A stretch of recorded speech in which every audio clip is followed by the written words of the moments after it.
Euskaraldia Burlatan 11 egunez euskaraz. Maiatzaren 15-tik 25-era. Ikastetxeko familiok parte hartuko dugu. Euskal Herri osoko ariketa kolektiboa. Elkarrekin euskaraz hitz egingo dugu. Gazteok hitzez hitz etorkizuna berreraikiko dugu. Euskaraldian parte hartzeko bi rol daude. 11 egun horietan euskaraz ulertzen dutenei euskaraz. Euskaraz ulertu behar da. Háblame en euskera, aunque te conteste en castellano.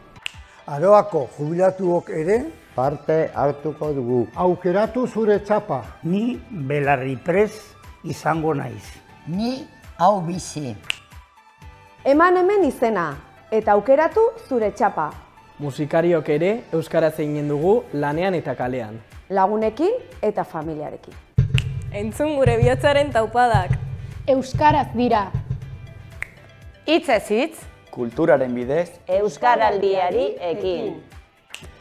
Guk euskara loretuko dugu kalez kale. Gu aho bizi belarriprest izango gara. Guk euskara loretuko dugu dendaz denda. Euskaraldia gehiagorekin eta gehiagotan. Animatu eta parte hartu. Ez ahaztu txapa eramatea.